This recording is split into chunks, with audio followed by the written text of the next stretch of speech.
America ने संघर्ष विराम का जो मसौदा तैयार किया है उसके पहले चरण पर इजराइल और हमास ने रजामंदी जताई है। गजा में बंद बंधक जल्द रिहा हो सकते हैं। इजरायली सेना तय समय तक पीछे हट सकती है और कुछ फिलिस्तीनी कैदी भी आज़ाद हो सकते हैं। लेकिन इसी बीच एक और सवाल हवा में तैर रहा है। अगर ये पुराने और चर्चित हमास नेता रिहा हुए तो क्या ये संगठन फिर से राजनीतिक और मनोवैज्ञानिक ताकत बनकर उभर सकता है? अब्दुल्ला अल वारगूती, मरवान अल वारगूती और हसन सलामा जैसे नाम जो इजराइल के लिए कभी बड़ी चुनौती हुआ करते थे, अब एक बार फिर सुर्खियों में हैं। नमस्कार, मैं हूं आसिफ इकबाल और आप देख रहे हैं वन इंडिया।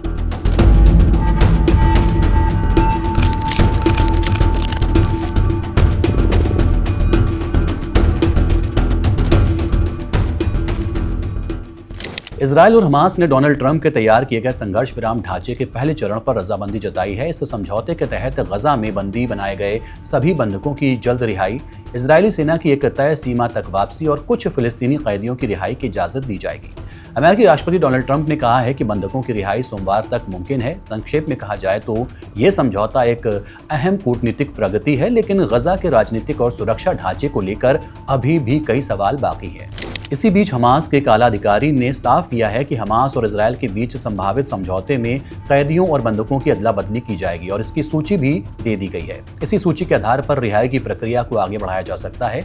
फिलहाल ये साफ नहीं है कि इस सूची में शामिल कौन कौन से कैदियों को वाकई रिहा किया जाएगा, लेकिन इजराइल की जेलों में बंद कुछ अहम और चर्चित फिलिस्तीनी कैदी हैं जिनके नाम अक्सर ऐसे संभावित समझौतों में चर्चा का विषय रहते हैं। माना जा रहा है कि हमास के पुराने नेता हैं जो इजराइल के लिए फिर मुसीबत बन सकते हैं। इनमें पहला नाम है अब्दुल्ला अल वारगूती।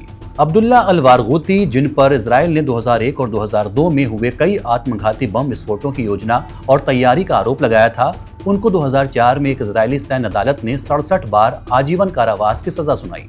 इन हमलों में दर्जनों इजरायली नागरिक मारे गए थे। 1972 में कुवैत में जन्मे वारगूती 3 बच्चों के पिता हैं। 1996 में वो अपने परिवार के साथ वेस्ट बैंक के रामल्ला जिले के बीत रिमा गांव में बस गए थे। बताया जाता है कि उन्हें हमास की सैन्य रणनीति और विस्फोटक तैयार करने की तकनीकी जानकारी की वजह से संगठन का एक अहम सदस्य माना जाता है। इब्राहिम हामिद को 2006 में रामल्ला से गिरफ्तार किया गया था। उस समय वो इज़्ज़ अल-दीन अल-कासम ब्रिगेड यानी कि हमास के सैन्य विंग के वेस्ट बैंक के शीर्ष कमांडर थे। इजराइल ने उन पर ऐसे आत्मघाती हमलों की योजना बनाने का आरोप लगाया जिनमें दर्जनों इजरायली नागरिक मारे गए।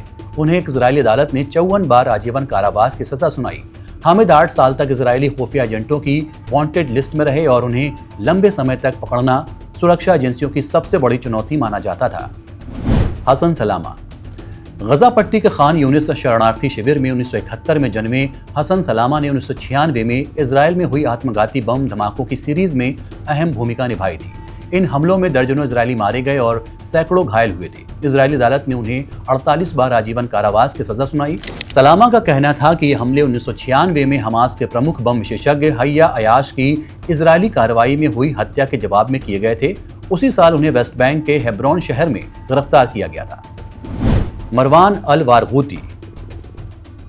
वारगूती को फिलिस्तीनी राजनीति में एक करिश्माई और लोकप्रिय नेता के तौर पर जाना जाता है। वो फतेह आंदोलन के आला अधिकारी हैं और कई विश्लेषक उन्हें फिलिस्तीनी राष्ट्रपति महमूद अब्बास के संभावित उत्तराधिकारी के तौर पर देखते हैं। वारगूती ने 1987 से शुरू हुए दोनों इफ्तदाओं यानी कि फिलिस्तीनी विद्रोह की कमान संभाली। उन्हें 2002 में इजरायली सेना ने गिरफ्तार किया और उन पर हथियारबंद हमलों और आत्मघाती बम विस्फोटों के आयोजन का आरोप लगाया गया। 2004 में उन्हें 5 बार आजीवन कारावास की सजा सुनाई गई। कई फिलिस्तीनी आज भी उन्हें फिलिस्तीनी प्रतिरोध का प्रतीक और राष्ट्रवादी नायक मानते हैं।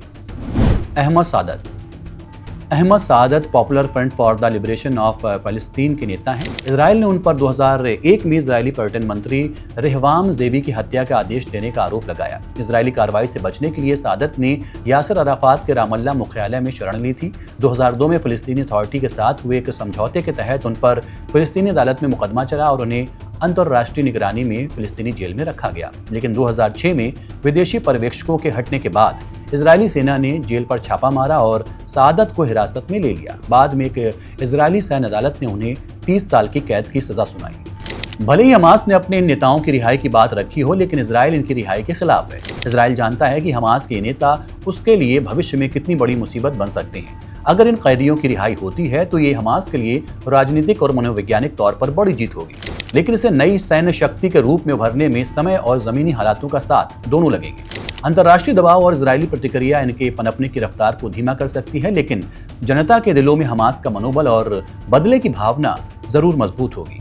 फिलहाल कूटनीतिक प्रक्रिया जारी है और बंधकों की असल रिहाई सोमवार तक सामने आएगी, लेकिन यह तय है कि जनता के दिलों में हमास का मनोबल और प्रतिरोध की भावना पहले से कहीं ज्यादा मजबूत होगी। क्या ये संगठन फिर से नई रणनीतियों और ताकत के साथ उभरने वाला है? समय ही बताएगा। फिलहाल के लिए इतना ही। देखते रहिए one India. Subscribe to One India and never miss an update. Download the One India app now.